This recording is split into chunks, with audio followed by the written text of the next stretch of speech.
A phrase really jumped out at me from a newspaper last week. The Times said a recent survey into Spanish attitudes to Britain, conducted by the tourism agency Visit Britain, found that only 12% of Spaniards considered the UK to be the best place for food and drink.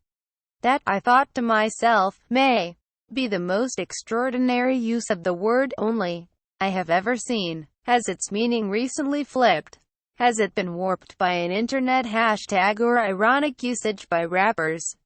Is it like how bad or wicked can mean good, and actors receiving awards use the word humbled to mean incredibly impressed with myself? Because if only still means what I think it means, the paper is implying. It expected more than 12% of the people of Spain to think Britain was the best place for food and drink. British food usually averages out as fine. Lots of us are really fat now. That's got to be a good sign. That's quite a slur on the Spanish. How delusional did it expect them to be? What percentage of them would it expect to think the world was flat? I know we're moving into a post-truth age, but 12% of a culinarily renowned nation considering Britain, the land of the pot noodle and the garage sandwich, to be the world's #1 destination for food and drink is already a worrying enough finding for the Spanish education system to address.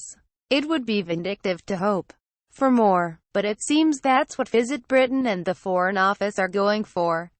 Last week, the British ambassador to Spain, Simon Manley, donned a Union Jack apron and went on the hit Spanish cookery program El Comodista to advocate British cuisine and try to change the perceptions of the 88% of the Spanish population still currently in their right minds.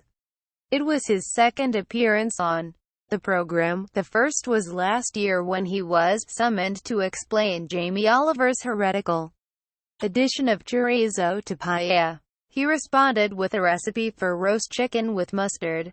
This is all very jocular and a welcome distraction from Gibraltar, but I hope Visit Britain doesn't get carried away with this food push. I really don't think the 12% figure is one it should be disappointed with, even if, on closer examination of the survey, the respondents didn't actually say they thought Britain was the best place for food and drink, just that sampling the food and drink would be a motivation for choosing the UK for a holiday.